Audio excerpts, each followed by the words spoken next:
이게 바로 혼합물 분리의 과정이 되는 거예요. 그러니까 혼합물 분리를 알려면 기본적으로 밀도가 뭔지, 용해도가 뭔지, 끓는 점이 뭔지 각각의 특징들을 알아야 되겠지. 얘를 이루고 있는 입자 자체가 다르잖아요. 자, A라는 물질이 있고 B라는 물질이 있다.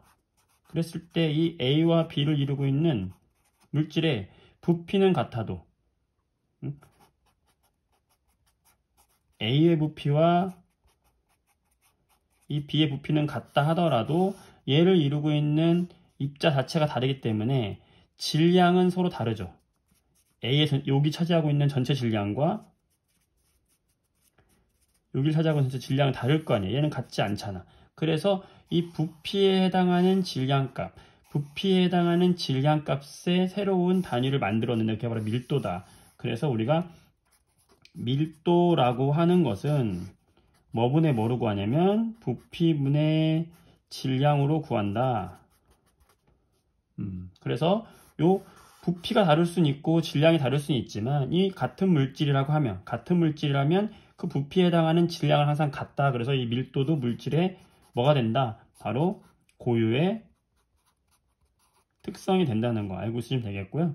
밀도의 단위는 이 질량의 단위를 그램으로 썼으면은 그램, 킬로그램으로 썼으면 킬로그램, 부피의 단위를 뭐 세제곱 센티미터, 세제곱 미터 또는 밀리리터, 리터 다 부피의 단위잖아요. 따라서 밀도의 단위는 그램 퍼 세제곱 센티미터, 뭐 그램 퍼 세제곱 미터, 이거 퍼 이거 이게 되면은 다 우리 밀도의 단위라고 할 수 있게 되는 거죠. 자, 그다음 우리가 밀도에서 알아야 될 거 특징은 뭐냐면 밀도가 큰 물질, 얘가 액체가 A고 얘가 B고 여기 액체가 C고 얘가 D고 얘가 E다 했을 때 밀도가 큰 물질일수록 아래쪽에 가라앉는다. 그래서 밀도의 크기를 비교해라. 그러면 A, B, C, D, E 이 순서로 된다는 거. 밀도가 크면 가라앉고 밀도가 작으면 위로 뜬다는 거. 그거 기억을 해주시면 되겠고요. 그 다음에 이 밀도라는 걸 이야기했을 때 밀도는 다시 한번 이야기하지만 부피분의 질량이잖아요. 그러면 부피가 변하면 밀도도 변한다는 거잖아요. 근데 우리가 고체하고 액체는 좀 그렇지 않은데 기체 같은 경우는 이렇게 온도에 따라서 부피가 더 변할 수 있잖아요. 부피가 쉽게 변하잖아요. 기체 같은 경우는. 기체 같은 경우는 뭐에 의해서 어떤 온도나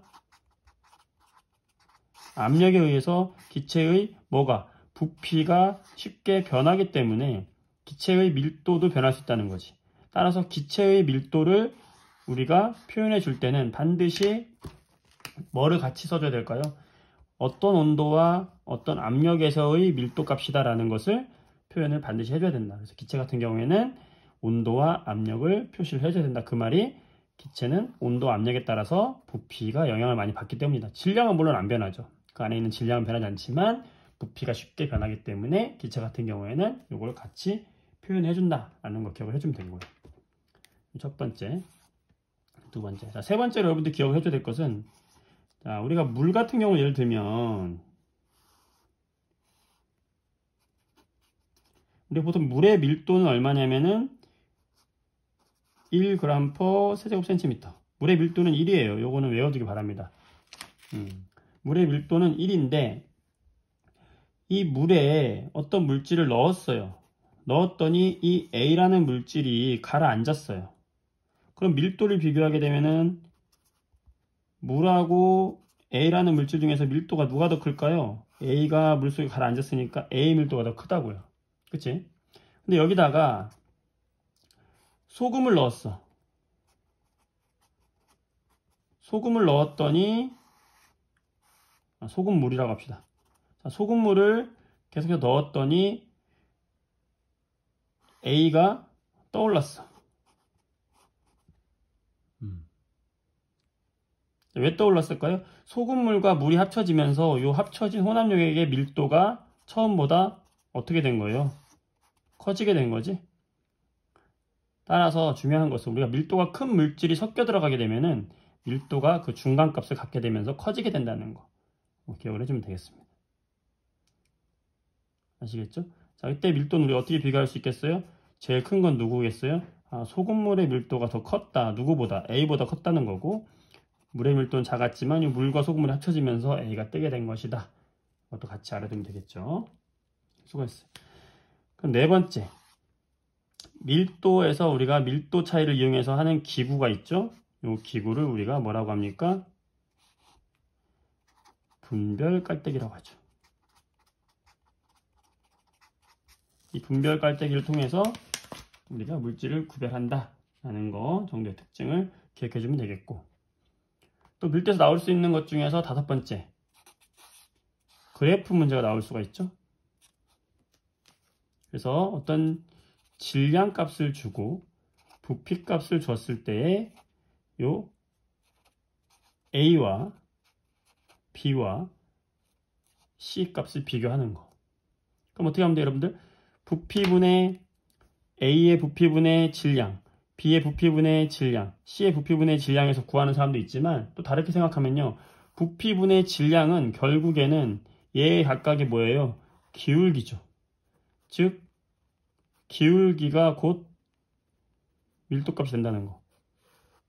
물론 아래쪽이 X축이 부피일 때 얘기하는 겁니다. 부피분의 질량이 곧 기울기이기 때문에 이렇게 원점에서 기울기를 찾았을 때 기울기가 제일 큰 C, A, B 이 순서로 밀도 차이가 나온다는 것도 이렇게 구해보면 또 다른 방법으로 풀이 방법이 되겠죠. 이걸 같이 기억해 주셔보세요.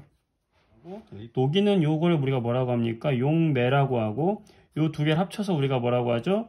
용액이 되었다라고 이야기하는데, 이때 용질이 용매로 녹아 들어간 이 과정을 우리는 뭐라고 한다? 용해. 이 용해되는 정도가 용해도야. 그러니까 얼마나 많이 녹느냐가 용해도거든요. 그러려면 기준이 있어야 될 거 아니야. 그 기준이 바로 뭐냐? 물 100g이 기준인 거예요. 모든 물질의 용해도를 비교하려면 기준이 있어야 될 거 아니야. 중학교 과정에서는 용매 물 100g을 기준으로 한다. 이 물 100g에 어떤 용질들이 들어가는 양이 있을 거 아니야. 그 용질들이 들어가는 양, 그 용질이 최대로 녹아 들어가는 그 양, 요것을 뭐라고 하냐면 요것을 용해도다라고 이야기하는 거예요. 예를 들어서 용해도가 80이다 라는 이야기는 뭐냐면 물 100g에 이 녀석이 최대로 얼마까지 녹을 수 있다? 80g까지 녹을 수 있다 이거예요. 아시겠죠? 그러니까 용해도가 뜻하는 게 뭐냐? 물 100g에 최대로 녹을 수 있는 용질의 질량을 용해도라고 한다. 우리가 용해도를 봤을 때는 두 가지 측면에서 봐야 되는데, 첫 번째 고체의 용해도를 좀 비교해야 되고요. 그 다음에 두 번째 기체의 용해도를 비교해야 돼요. 이 고체와 기체는 용해도가 좀 달라요. 왜냐하면 이 고체 같은 경우에는 보통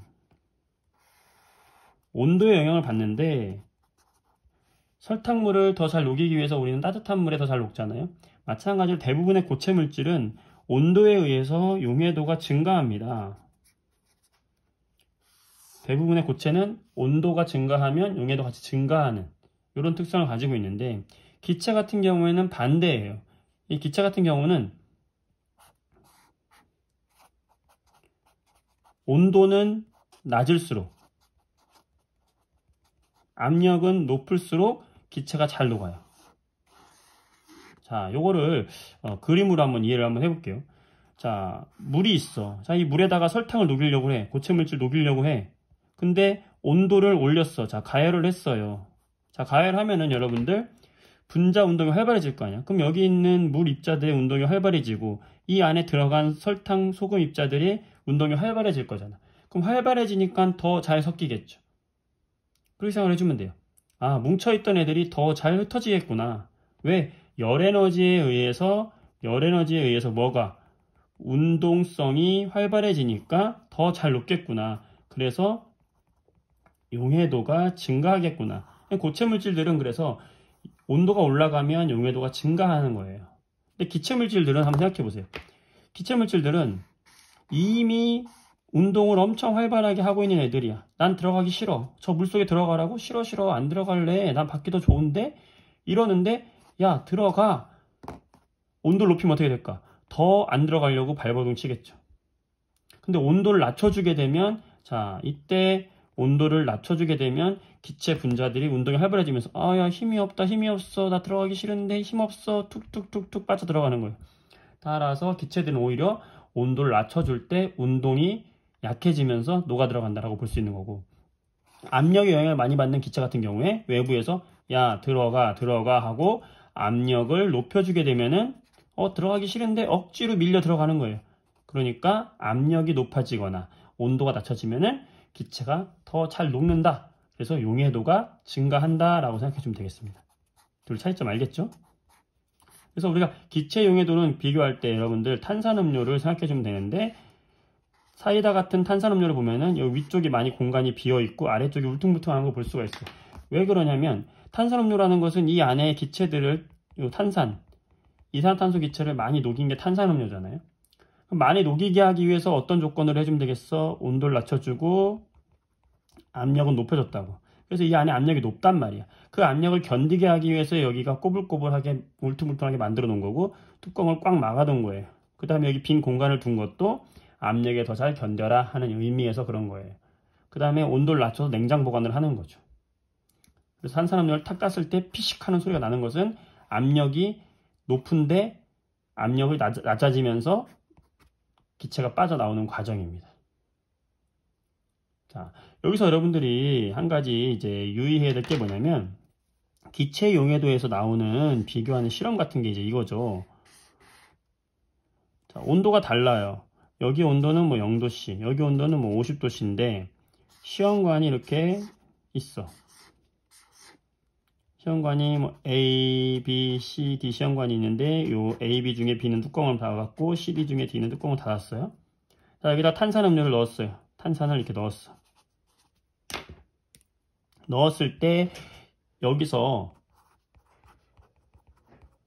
기포가 가장 많이 발생하는 게 누구냐, 이런 거 찾아라 그러거든요. 자, 이런 거 문제 나오면 잘 생각해 보세요. 이제 기포수로 따지면 여러분 좀 어려운데, 자, 기포가 가장 많은 게 누구냐, 기포가 가장 적은 게 누구냐, 자, 요거 찾으라고 하면 이제 어려운데, 용해도가 가장 큰 게 누구냐라고 하면 여러분들 쉽게 찾을 수 있다고. 용해도가 가장 큰 게 누구냐 찾아라. 그럼 이건 찾는다고 여러분들이. 왜? 용해도가 커지려면 온도가 가장 낮아야 돼. 낮아야 돼. 압력이 낮아야 돼. 뚜껑을 막은 건 압력이 커진 거고 뚜껑을 안 막은 건 압력이 작은 거예요.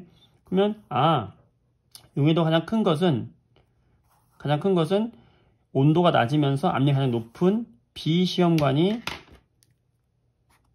용해도가 가장 크구나라는 건 알 수 있다고. 가장 작은 건 누구예요? 용해도가 그럼 가장 작은 건 누굽니까? 온도가 높으면서 압력이 작은 C라는 걸 쉽게 찾을 수 있어요. 요거는 여러분들이 별표 하나짜리, 2개짜리 난이도가 되는 쉬운 문제예요. 그런데 기포가 가장 많은 건 누구냐? 라고 얘기하면 여러분들이 용해도가 큰 게 기포가 많은가? 작은 게 기포가 많은가? 헷갈리거든. 자, 기포라는 건 뭐냐면 이 안에 탄산음료가 기포로 돼서 나오는 거거든요. 공기로. 이 기포라는 것은 다시 한번 이야기하면 이 기포라고 하는 것은 이 물속에 녹지 못하고 나오는 기체예요. 녹지 못한 기체가 기포로 나온다라고 생각하면 돼. 지금 무슨 말이냐? 기포수가 많아진다는 얘기는, 이 말은 잘 못 녹아 있다, 용해도가 작아진 놈을 찾아라, 이 얘기예요. 자, 이게 여러분들 핵심입니다. 자, 기포가 많다는 건 누구다? 얘는 누구다? 용해도가 가장 작은 얘를 찾아라. 따라서 가장 작은 애는 누구다? C다. 기포가 가장 적은 걸 찾아라. 용해도가 가장 높은 거다. 누구다? D다. 요거를 여러분들이 헷갈리지 않아야 된다. 기체에서는 나올 게 요거밖에 없습니다. 기억을 해주시면 되겠고, 고체 같은 경우에는 다시 고체로 돌아올게요. 고체에서는 이 용해도 곡선을 해석할 줄 알아야 되는데요. 이 용해도 곡선의 단위를 여러분들 보게 되면 그램 퍼 물 100g이라고 돼 있어요. 단위가 굉장히 중요한데, 물 100g에 녹아있는 용질의 질량을 나타내고 있는 수치라는 거죠. 여기가. 자, 온도입니다. 온도 영향을 받는다는 거죠. 자, 그러면 여기 있는 이 곡선이 의미하는 건 뭘까요? 이 곡선이 의미하는 건, 예를 들어서 이게 온도가 80도다. 그럼 80도씨에서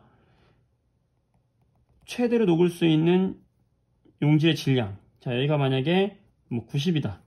그러면 80도씨에서 최대로 90g 녹을 수 있는 점이거든요.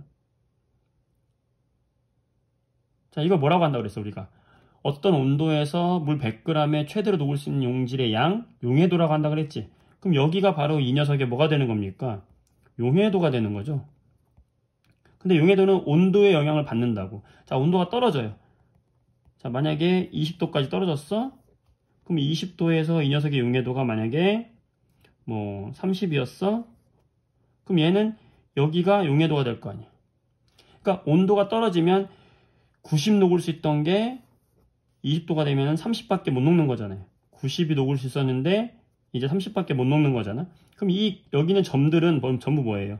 그 온도에서 최대로 녹을 수 있는 점들을 모아놓은 거잖아. 이 점들이 뭔데? 각각의 그 온도에서의 용해도인데 그 용해도를 모아놓은 곡선이잖아. 그래서 이 곡선의 이름이 뭐다? 용해도 곡선이라고 이야기하는 거예요. 자, 그러면 이 용해도 곡선 위에 있는 점들은 그 온도에서 최대로 녹을 수 있는 양이 들어있는 거잖아. 90 녹을 수 있는데 현재 90이 녹아있다는 말과 같아요. 그러니까 더 녹을 수 없는 상태. 이 용해도 곡선 위에 있는 모든 점들은 그러니까 전부 어떤 상태다? 꽉 차게 녹아있다. 최대로 녹아있다. 포화 상태다 라고 말하는 거예요. 만약에 80도씨에서 A라는 이 상태가 있다. 그 A라는 상태는 지금 현재 물 100g 기준으로 했을 때 30이 녹아있다는 말이고 얘는 아직 90만큼 녹아야 되니까 아직 60을 더 녹일 수 있는 상태니까 아직 덜 녹았잖아. 그러니까 이 곡선 밑에 있는 상태는 우리가 무슨 상태다? 아직 덜 녹았다. 불포화 상태다. 이 불포화된 A를 포화 상태로 만드는 방법은 두 가지가 있죠. 이거 시험 잘 나옵니다. 첫 번째, 더 녹여주는 거죠. 얼마를? 요 차이만큼. 30 녹아있는데 60을 더 녹이면 되겠지. 용질을 더 녹여준다. 또는 온도를 낮춰도 되겠죠. 온도를 80에서 20도까지 낮춰주게 되면 아직은 불포화지만 20도씨가 되면 얘는 포화 상태, 최대로 녹은 상태가 되니까 우리가 이런 걸 만들 수 있다. 아시겠죠? 자, 그 다음 만약에 여기가 B점이라고 합시다. 이 B점을 온도를 냉각을 시켜가지고 여기 P-라는 점으로 옮겼다. 그러면 20도가 되면서 얘는 30밖에 못 녹는 상태가 돼요. 근데 지금 현재 얼마 녹아 있어요? 90이 녹아 있네? 자, 그러면 30밖에 못 녹아 있는데, 30밖에 못 녹는데 현재 90이 녹아 있다? 이 얘기는 요 차이만큼, 얼마예요? 60이라는 차이만큼이 녹지 못하고 고체로 나와야 되잖아. 녹지 못하고 고체로 나와야 되는 요 상황을 우리가 뭐라고 하냐면 석출된다 라고 이야기하는 거예요. 그래서 냉각을 시켰을 때 석출되는 양을 구해라, 이런 문제 나오죠. 한 가지 주의할 것은 물 100g이 기준이라는 거예요. 이건 항상 뭐다? 물 100g을 기준으로 한 얘기라는 거. 만약에 물이 50g이다, 물이 200g이다 바뀌어버리면 요 석출되는 양도 2배 또는 절반으로 줄여줘야 되는 그런 특징은 있습니다. 하지만 기본적으로 용해도의 가장 특징은 이거다. 포화 상태와 불포화 상태. 온도를 낮췄을 때 석출되는 양은 이런 식으로 구한다는 거. 용해도, 고체 용해도와 기체 용해도.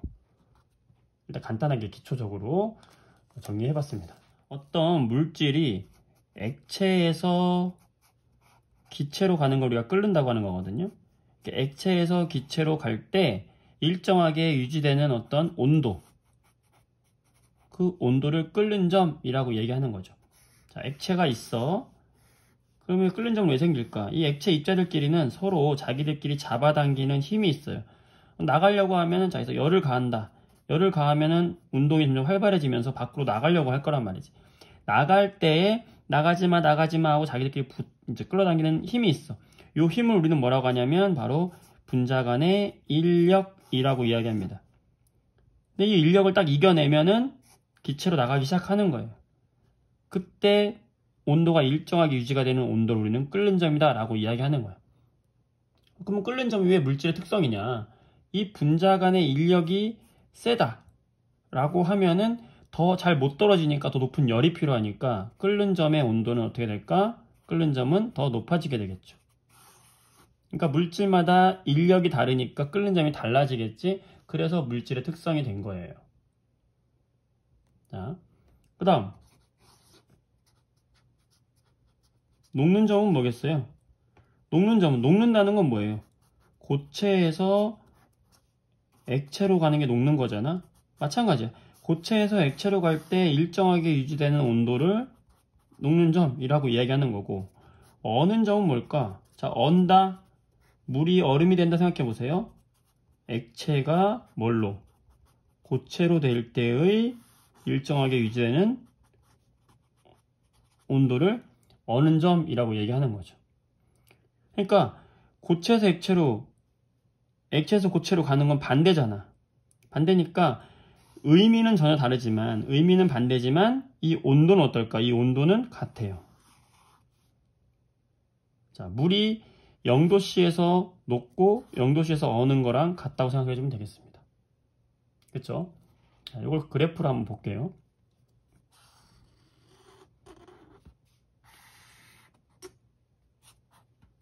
우리가 어떤 물질이 가열하는 시간 동안에 온도 변화를 나타내는 걸 가열 곡선이라고 이야기하는데요. 가열 곡선을 봤을 때 예를 들어서 어떤 처음에 고체 물질을 가열을 해가지고 우리가 온도 변화를 본다 그러면 고체 물질의 온도가 처음에 증가합니다. 증가하다가 고체가 녹기 시작하면 온도가 일정해지고요. 다시 또 액체로 다 변하면 온도가 증가합니다. 또 액체가 기체로 변하는 순간에 일정해져요. 다 기체로 변했어? 그럼 이렇게 되는 거예요. 그러면 온도 변화 구간에 따라서 이렇게 나눠지겠지. 그럼 처음에 물질은 고체였어. 이 고체의 온도가 올라가는 이유는 무엇일까? 고체끼리 붙어 있는데 이렇게 붙어 있는데 열을 가하게 되면은 고체 분자들끼리 분자 운동이 활발해지면서 진동하게 되고 그게 마찰하게 되면서 온도가 증가하게 되는 거예요. 자, 그러다 온도가 일정하게 되는 이 구간은 뭘까? 바로 고체의 인력을 이겨내고 액체로 하나둘 변하고 있는 구간이에요. 그러니까 고체보다는 액체가 조금 자유롭거든요. 이렇게 달라붙어 있던 고체들이 조금 이렇게 떨어져 나오기 시작하는, 이렇게 하나하나 떨어지는 걸 우리가 상태 변화한다 라고 이야기하거든. 고체에서 액체로 상태 변화하는데 이 에너지를 소모하고 있기 때문에 온도 변화하는데 쓰지 않고 상태 변화하는데 에너지를 쓰고 있기 때문에 온도가 일정한 거예요. 자, 그럼 이 끝부분은 뭐냐면 전부 이제 액체로 바뀐 거예요. 이제 고체보다는 좀 자유로워졌어. 그래서 흐르는 성질이 생겼어요. 자, 액체로 바뀌었어. 근데 온도가 왜 증가해? 열을 가하면 얘는 액체들의 분자 운동이 활발해지면서 자기들끼리 마찰이 발달하면서 온도가 올라가고 있는 거예요. 자, 그 다음 이제 액체 자기들끼리의 또 인력을 이겨내면서 완전히 자유로운 기체로 날아가는 거예요. 자, 액체끼리 있었는데 잘 있어 나는 갈게 하면서 이렇게 하나둘 이 액체 인력을 끊어내는 이 과정. 이때도 마찬가지로 뭐가 일어나고 있는 거예요? 액체에서 기체로 상태 변화를 하는데 뭘 사용해? 에너지를 사용하고 있기 때문에 온도 변화가 없이 일정한 거다. 자, 그럼 여기서는 말미에서는 어떻게 됩니까? 전부 자유로운 기체가 돼서 개인주의. 기체가 돼서 날아간 거예요, 이제. 기체의 온도가 증가하고 있다. 따라서 상태는 이런 식으로. 고체와 액체가 공존하는 구간, 액체와 기체가 서로 공존하는 구간은 여기와 여기가 되겠죠. 이때 이 점. 자, 이 점이 뭐가 되는 거예요? 온도. 이 온도가 뭐가 되는 거야? 고체가 액체로 변하니까 녹고 있는 점이다. 녹는 점이 되는 거죠.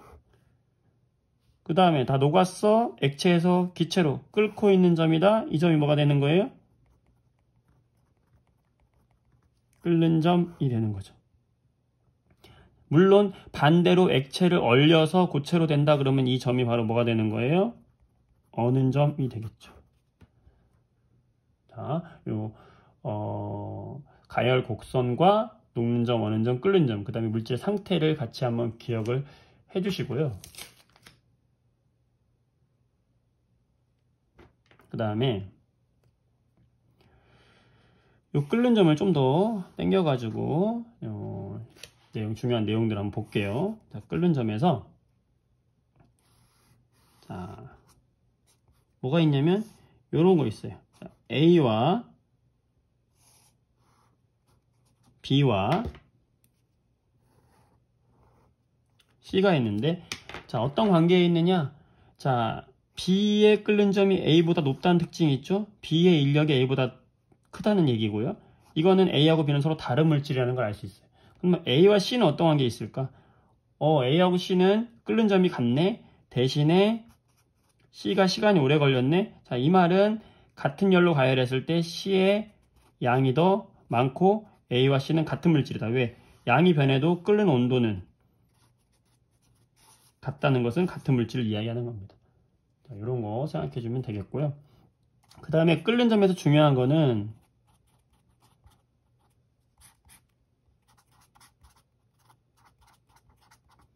끓는 점은 바로 압력의 영향을 받는다는 거예요. 압력이 높아지면 끓는 점도 같이 높아집니다. 자, 이게 무슨 말이냐? 자, 물을 끓인다고 생각해 보세요. 자, 물을 가열해서 물을 끓인다. 그랬을 때 이 물의 분자가 이 인력을 이겨내고 밖으로 나오는 게 끓는 점인데, 압력을 높인다는 건 얘를 못 나오게 막는 거잖아. 막으니까 더 높은 열이 필요하겠죠? 끓는 점이 높아지는 거예요.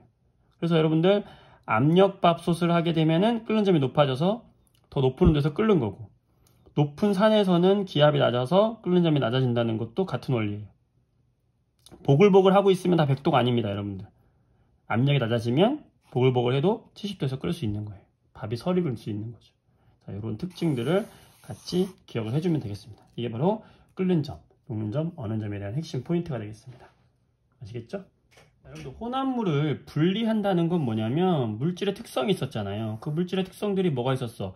밀도 있었고, 그 다음에 용해도 있었고, 그 다음에 끓는 점, 녹는 점, 어는 점 등등이 있었잖아. 얘네들의 특성을 이용해 가지고 어떻게 한다? 물질을 분리해 낼 수 있다. 이게 바로 혼합물 분리의 과정이 되는 거예요. 그러니까 혼합물 분리를 알려면 기본적으로 밀도가 뭔지, 용해도가 뭔지, 끓는 점이 뭔지 각각의 특징들을 알아야 되겠지. 앞장에 있는 우리 영상들을 보고 오시기 바라고요. 자, 그럼 첫 번째로 밀도 차이를 이용해서 우리가 분리하는 과정. 자, 밀도 차이를 이용해서 혼합물을 어떻게 분리할까? 자, 밀도 차이는 간단하죠. 밀도가 작은 애는 위로 뜨고 큰 애는 아래로 가라앉는다 그랬잖아. 그러니까 이런 식으로 관련해서 우리가 분리되는 애들을 찾으면 되겠지. 뭐가 있겠어? 벽시 고르기 할 때. 자, 좋은 벽시는 물에 가라앉고 쭉정이는 위에 뜬다. 껍질은 위에 뜰 거 아니에요. 밀도 차이 이용하는 거잖아. 그 다음 뭐 달걀. 신선한 달걀은 가라앉고 상한 달걀 위로 뜬다. 왜냐면 오랜 시간이 지나 상하잖아. 그럼 여기 달걀 속에서 이 증발이 일어나가지고 여기에 공기가 차요. 자, 공기가 차니까 밀도가 작아져서 오래된 달걀은 위로 뜨게 되는 거예요. 이런 거. 그 다음에 뭐 모래하고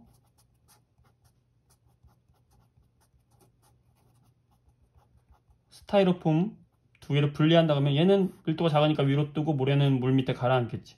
뭐 이런 것들. 그 다음 또 뭐가 있겠어? 예를 들면 사금 채취. 금은 물 밑에 가라앉고 이렇게 흔들흔들 하면서 하는 거. 그 다음에 바다에서 기름 유출된 거, 기름 유출 사고, 물 위에 뜨는 기름의 특징을 떠가지고 이렇게 분리하는 거. 그 다음에 우리 혈액에서 배웠지만 원심 분리기라고 있어요.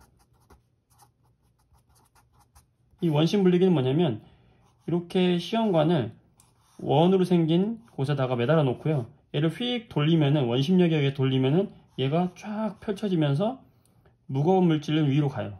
그러면서 어떻게 분리가 되냐면 밀도가 큰 혈구, 적혈구, 백혈구 등등은 위쪽 아래쪽으로 몰리게 돼가지고 이렇게 원심 분리를 하고 나면 이게 층을 지거든. 그래서 혈구는 아래쪽에 모이고 혈장은 위에 있다. 우리 순환계에서 배웠어요. 그때 원심 분리기 이용하는 거. 이런 것들 등등등등이 바로 밀도 차이고요. 물과 기름과 관련된 게 다 밀도 차이니까 뭐 예를 들어서 뭐 간장과 기름도 간장이면 물 성분이거든. 이런 것도 다 분리할 수 있는 거예요. 그래서 그 다음 또 예를 들면은 물과 사이화탄소. 사이화탄소라고 하는 물질도 물보다 무겁고 물과 섞이지 않는 물질이거든요. 얘하고 물의 분리 이런 것도 밀도 차이를 이용한 성질이다. 사이화탄소, 염소가 4개짜리인 CCl4를 얘기하는 거예요. 여기 탄소에 염소 4개가 붙어 있는 게 사이화탄소거든요. 정사면 제구죠. 얘는 이제 무극성 분자이기 때문에 극성 분자인 물과 섞이지 않고요. 물보다 밀도가 커요. 그래서 이렇게 분리가 된다. 밀도 차이를 이용해서 이런 식으로 혼합물을 분리할 수 있겠죠. 그 다음 용해도 차이를 이용해서 혼합물을 분리할 수 있을까요? 자, 용해도 차이 할 수 있겠지. 어떻게? 가장 큰 특징은 뭐냐면 용해도는 이렇게 온도에 따라서 용해도가 큰 물질과 온도에 따라서 용해도가 작은 물질 A와 B가 있을 때 얘를 가열을 했다가 냉각을 시키면 A 같은 경우는 여기 녹아 있다가 냉각을 시키면 여기로 오게 되니까 이 차이만큼이 석출되지만 B는 석출이 안 된단 말이죠. 그래서 이렇게 용해도 차이가 큰 애들 A와 B 사이에 이렇게 용해도 곡선의 차이가 큰 애들은 우리가 분리가 가능하다라는 거죠. 자, 그러면 어떤 얘들이 있는지 좀 생각해 봅시다. 그래서 대표적으로 이제 나와 있는 게 우리가 A 같은 게 대표적으로 붕산이고요. 얘가 염화나트륨이거든. 염화나트륨. 그래서 붕산과 염화나트륨의 어떤 용해도 차이를 이용해서 분리하는 거. 이런 과정을 우리가 결정을 얻는다. 그래서 재결정이라고 이야기합니다. 그래서 대표적인 게 이런 붕산과 염화나트륨의 분리, 그 다음에 붕산과 염화나트륨의 분리, 그 다음에 천일염에서 소금 없는 방법, 그 다음에 뭐 정제하는 과정, 약품을 정제하는 과정, 뭐 이런 것들이 용해도 차이를 위해서 분리하는 방법이다 라고 생각하면 되고요. 여기서 이제 한 가지 나오는 특징이 분리하는 방법 중에 크로마토그래피법이 있어요. 자, 크로마토그래피라는 건 뭐냐면 용해도라는 거는 용매에 녹는 정도잖아요. 그러니까 어떤 물질을 녹였는데, 자, 사인펜을 예를 들어 볼게요. 자, A라는 점을 딱 찍었어. 찍었을 때 여기 물이라는 용매를 묻혔어요. 그럼 이 물이 걸음종에 따라서 좀 흡수될 거 아니야. 그럼 물이 이렇게 따라서 올라갈 때 여기 있는 사인펜의 성분이 물을 따라가는 속도가 이 안에 있는 성분만 다르단 말이야. 이렇게. 그래서 A와 B와 C라는 성분으로 분리가 된다고. 이건 뭐냐면 용매를 따라가는 속도 차이에 의해 생기는 거예요. 일단 용매에 잘 녹아야 되고 따라가는 흡착력, 속도가 빠르면 A까지 가게 되는 거죠. 그래서 이렇게 분리가 되면 A 성분, B 성분, C 성분이 나눠질 수 있구나. 그래서 같은 곳에 위치하면 성분이 같다. 다른 곳에 위치하면 성분이 다르다. 이런 식으로 우리가 크로마토그래피라는 것은 용매에 녹아서 따라가는 속도 차이를 이용해서 우리가 분리하는 거다라고 생각하면 되고요. 그래서 크로마토그래피를 분리하는 게 우리 가장 많은 게 바로 지금 얘기한 것처럼 색소 분리하는 거. 그 다음에 운동선수 도핑 테스트도 다 이런 걸로 하는 거예요. 도핑 테스트도 크로마토그래피, 이 종이 크로마토그래피는 아니지만 그 성분 속에 특정한 약성분이 있느냐, 그 약성분의 속도 차이가 계산해 놓은 게 있으니까 거기에 나타나면 약물을 했구나 알 수 있는 거죠. 이런 거. 그 다음에 뭐 농약이나 중금속 등이 녹아 있는지를 크로마토그래피를 통해서 알 수 있어요. 그 다음에 뭐 등등등등 이런 것들이 바로 이 크로마토그래피법으로 분리할 수 있는 방법. 마찬가지로 용해도 차이를 이용한 거라는 걸 알 수 있죠. 그러니까 이거 다 용해도 차이라는 거예요. 그 다음에 또 뭐가 있냐면 용해도 차이 중에 추출이라는 게 있어요. 추출은 뭔가 뽑아낸다는 거잖아. 가장 쉬운 게 여러분들 녹차 찻잎에서 녹차가 우러나온다 이런 거. 뭔가 우러나오게 특정한 성분을 뽑아내는 거 이런 게 추출이에요. 그래서 여러분들이 이 추출까지 같이 과정을 기억해 주면 되겠어요. 아시겠죠? 이런 게 용해도 차이다. 밀도 차이를 위해서 하는 거, 용해도 차이를 이용해서 구하는 거. 자, 그 다음에 끓는 점 차이 이 한 장에 못하겠네요. 잠시만요. 물과 에탄올이 대표적인 예인데요. 어떤 시간에 따라서 끓는 물질을 끓여본 거지. 그랬더니 물은 100도, 1기압에서 100도씨에서 끓고요. 물은 100도씨에서 끓고, 에탄올은 78도씨에서 끓더라. 이랬을 때 이 물과 에탄올의 혼합물을 여기다가 같이 섞어주면은 물과 에탄올이 다 섞이거든. 그럼 투명해서 구분이 안 돼요. 그럼 얘를 끓여주면은 끓는 점이 낮은 애가 먼저 끓어 나오겠지. 바로 에탄올이요. 그럼 에탄올이 이렇게 끓어 나온단 말이지. 그럼 이 에탄올을 식혀가지고 여기서 따로 모으게 되면은 한쪽에는 에탄올이 모아질 것이고 한쪽에는 물이 남아있을 거니까 이런 식으로 분리가 가능하다. 끓는 점 차이를 이용하는 거죠. 이런 비슷한 방법을 이용하는 게 우리 옛 선조들이 사용했던 방법, 소주꼬리. 마찬가지로 소주꼬리는 여기다가 곡주, 막걸리 같은 이 곡주를 갖다가 탁한 술, 탁주라고 하는데 탁한 술을 가열하면요, 이 곡주에서 맑은 에탄올 성분이 위로 올라오게 되고요. 여기서 이제 찬물을 이용해서 식힌 다음에 얘를 걸러내게 되면 지금 방법 똑같잖아.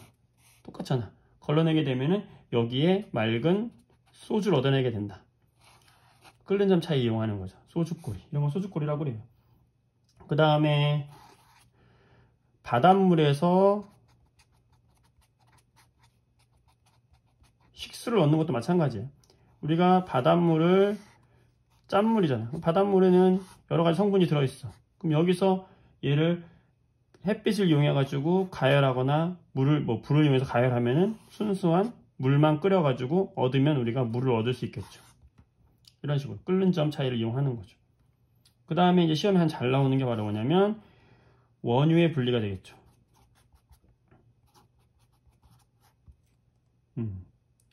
원유의 분리하는 우리가 증류를 시키는 탑이다. 그래서 우리가 이걸 증류탑이다 라고 이야기하는데, 이런 끓는 점 차이를 이용해서 분리하는 거 우리가 증류시킨다 라고 이야기하는 건데, 서로 각각 다르게 증별한다. 그래서 분별 증류라고 보통 이야기해요. 이런 분별 증류를 통해서 원유가 분리가 된다. 우리가 얻는 이 원유 성분에는 여러 가지 성분들이 포함되어 있는데, 이 중에서 여기를 가열하게 되면은 끓는 점이 가장 낮은 가스 성분, LPG라고 하는 액화 석유가스, 리퀴드 페트롤가스, 이게 LPG거든요. LPG가 끓는 점이 낮아요. 가장 낮은 애가 위에서 얻어지고, 그 다음 층층이 끓는 점 차이에 의해서 분리가 되는데, 우리가 자동차 연료로 사용하는 휘발유라든지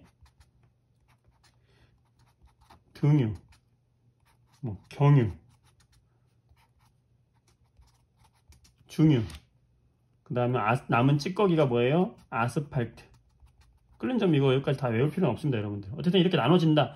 중요한 건 뭐냐면 위쪽에서 얻어지는 게 바로 뭐다? 이 위에서 얻어지는 게 어떤 순서다? 끓는 점이 낮은 애부터 얻어지게 된다. 이 차이예요, 이 차이. 그래서 원유뿐만 아니라 우리 공기 성분도 이렇게 분리할 수가 있거든요. 공기도 똑같아. 우리 공기의 대부분을 차지하고 있는 질소와 산소를 보게 되면 이 질소가 제일 위에서 얻어집니다. 왜냐하면 질소는 끓는 점이 마이너스 196도예요. 그 다음에 아르곤은 마이너스 186도. 그 다음에 산소는 마이너스 183도. 끓는 점 외울 필요 없습니다, 여러분들. 중요한 것은 이렇게 공기도 끓는 점 차이에 의해서 분리가 가능하다. 자, 이런 것들이 다 끓는 점을 이용한 혼합물의 분리 과정이 되겠죠. 이런 걸 이용해가지고 여러 물질이 섞여 있을 때 끓는 점 차이로 분리한다. 이게 혼합물 분리예요. 중요한 것은 혼합물을 분리하기 위해서는 물질의 특성부터 이해를 해야 된다는 거죠. 그래서 같은 단원에 묶여 있는 겁니다. 아시겠죠? 수고했어요.